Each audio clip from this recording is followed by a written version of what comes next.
Hello guys, how are you today? I really hope you're having a great time learning with my videos, and here is the next one. Yes, here it is. Today we're going to spend some time learning about the relative clauses. Here you'll find one video which is a bit longer than usual, but it is because all of the details about relative clauses are mentioned, so please pay a lot of attention and let's get it started. Regarding the relative clauses, we're going to learn some notions related to the pronouns, also the types of clauses. You know that there are two. There are defining relative clauses and also non-defining relative clauses. And after that, I need to tell you some remarks, some things that are very, very important, and they are related to who and whom, the pronoun that, and the omission of who, which, and that. And as usual, I will provide you with some links in which you will find several activities that I encourage you to do before you come to class. So, regarding the pronouns, here you can find 6 pronouns. On the first hand, we've got who or that, which is used for people, as you can see in the example. Let's read it. It is Nikos the man who or that has an enormous dog. So that's for people. Then which of that, which is for things, like in the example, the car which or that won the race looks very futuristic. When or that, which is for time, like in the example, do you remember the day when or that we bought the piano? Then the next one, which is where, refers to place. And one example would be, this is a place where the accident happens. And to finish, we've got the one which is a little bit more complicated, and which is whose. Whose is used for possession. It refers to possession.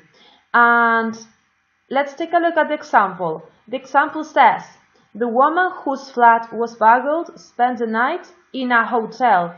That means that the woman is the possessor, is the owner of a flat. She's the one who's got a flat. And now, let's take a look at the difference between the types of relative clauses, because there are two. We've got the defining relative clauses and the non-defining relative clauses. But before I start to tell you the difference, I want that you pay attention to one example. This could be a conversation in which you can find two examples of defining relative clauses. Between Laura and Trevor. This could be, Chiquito de la Calzada has died. Who?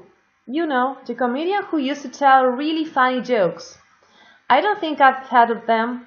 Yes, you have. They were on the TV program that we saw the other day. So here the pronouns could be who and that.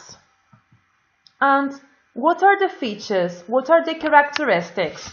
Well, defining clauses identify which thing the speaker is talking about.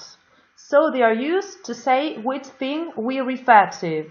And the other characteristic that this type of relative clauses has is that they don't have commas. So if you see them and they don't have commas, you know that they are defining. Now, let's focus on the non-defining type of clauses. We've got an example about the same subject, which is the death of this actor, and this time it is like a journalistic text. Let's read it. Chiquito dies. The comedian Chiquito de la Calzada, who starred in films such as El Oro de Moscú or Spanish Movie, has died after a long illness. However, his most famous roles were TV programs of the 90s, where he used to tell many jokes. So, what's the difference between defining and non-defining relative clauses? Because they look very, very similar. These could be the differences. First, this type of relative clause, non-defining relative clauses, give extra information about something. And the other characteristic is that they are between commas. As you can see in the example, they've got commas before who and after movie in the example, and there is a comma before where, so that it means that it is introducing a non-defining relative clause. Now that I hope you've understood that concept, the concept of defining and non-defining, we're going to move to some remarks which are going to help us understand relative clauses better. So, 1. What's the difference between who and whom? Well, you have to know that both who and whom are used for people, but the difference is that whom is used after a preposition and it is very, very formal. It is so formal that many English people find it difficult to use and don't even use it sometimes. Let's look at the example. The man with whom I spoke during the meeting works in an important company. So if you find a preposition like at, with, whom, for, etc., then you have to know that it is followed by whom. And our second remark has to do with the pronoun that. Because we use the pronoun that only in defining relative clauses, but not in non-defining clauses. Well, here you can find two sentences with that, and the two are correct, because that is used in defining clauses. You can see that here there is no comma. So the examples could be, that's the man that lives next door, and that's the car that I like. The first one's for a person, and the second one is for a thing, a car. Now, let's take a look at these two examples we've got. That's Jake that lives next door, and that's the new Audi that I like. Well, I have to tell you that this is incorrect, because these two sentences have got non-defining relative clauses, and as I said before, you can't use that in them. So the alternative that we have is that we use who and which instead. So it would be, that's Jake who lives next door, and that's the new Audi which I like. Those could be the correct versions. And to finish, we also need to know that in some cases, who, which, and that can be omitted. We can eliminate them from the sentence, but we have to know that this can be done only in some cases, because we can leave out the relative pronoun if it is the object of the relative clause. Like in these examples, look, the cakes, which or that Melanie baked were delicious. If we want, we can say the cakes Melanie baked were delicious.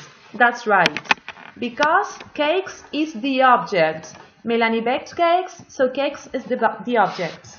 And now, the jacket which or that you're wearing looks fantastic. We can also say the jacket you're wearing looks fantastic because a jacket is the object. And we need to know that we can't leave out the relative pronoun if it is the subject of the relative clause.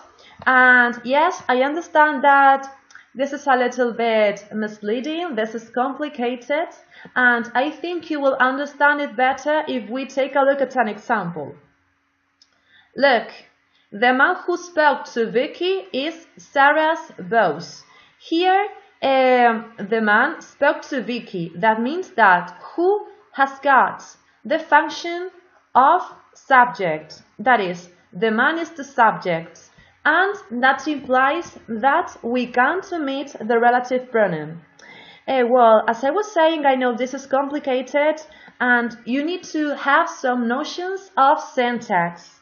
So just take a look at it and take it easy. Try to understand it little by little. Well, that was the end of the theory. I hope you understood. And here there are a set of very, very useful links. And my recommendation is that you take a look at them, you do activities at home, and when you come to class, you will be prepared. So please check them out. And that was it. Thank you very much for watching again. And to say goodbye here, instead of one picture, I'm going to show you two pictures of one great place that I think you recognize. It is New York City, which is in the USA, And here I am in Central Park with my friends. And on the second picture, I am again in Central Park, but this time it is in the ice rink. We were ice skating in New York, the USA, and in 2008.